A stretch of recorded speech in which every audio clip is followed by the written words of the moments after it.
What's up, everybody? Dr. Rossi, shrinksandSneakers.com.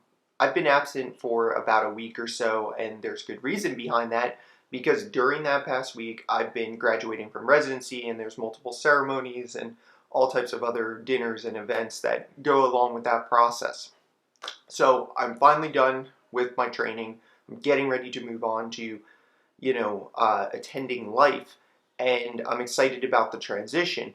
But at the same time, I've been reflecting on my medical journey so far and the last 8 years of my life from medical school to residency, and then ultimately the completion of residency.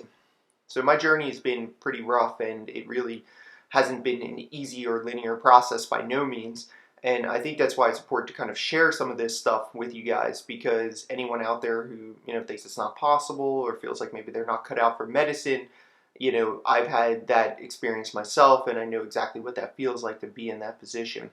So I was raised in a family of working class individuals who didn't really value education and didn't really see, the point in achieving higher education all that much. Felt like you could kind of make it without that type of thing. So I never really had a true academic role model in my life, somebody I could kind of reflect on and somebody I could kind of observe and sort of mirror in the process of learning and growing academically. And then to cap that off, when I was in fourth grade, I was diagnosed with a learning disability, so that didn't help, and that kind of colors the rest of your academic life. Obviously, if you weren't identified as a talented student by that point, you probably weren't going to be once you're diagnosed with a learning disability. So that really colored a lot of my early academics.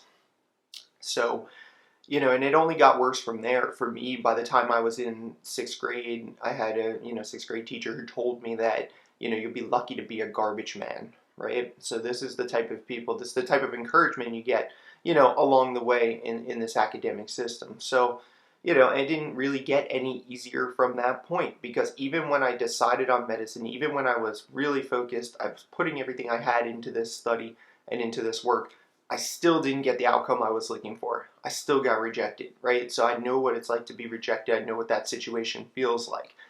So I had a 4.0 GPA, had a 30 on my MCAT, applied to all these medical schools in the States and get rejected by all of them, even the ones in my home state.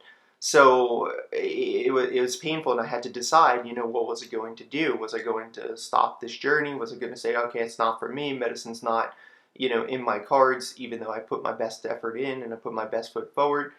Ultimately, I decided against that, right? And when St. George's gave me the opportunity to go to school there, I took advantage of it and I jumped in 100% and ended up having great success there.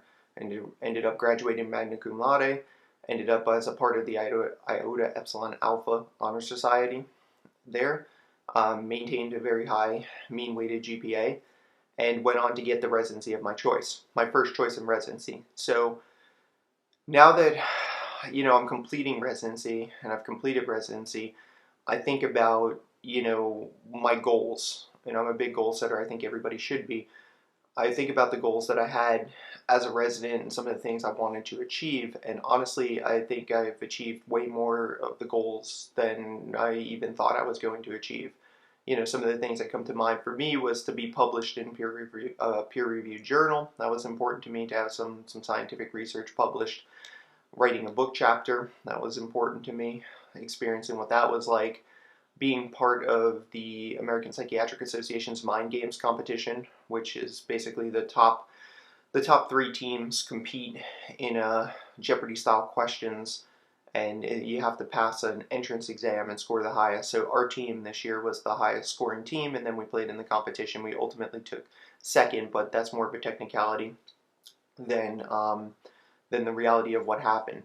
So I also was able to do leadership roles within professional organizations, another thing that really helped me to grow as a resident. So I definitely recommend, if you can work with American Psychiatric Association or your local psychiatric association, say the Philadelphia Psychiatric Society, you will grow a lot as a leader, and you will learn a lot about what it takes to be a leader in those roles.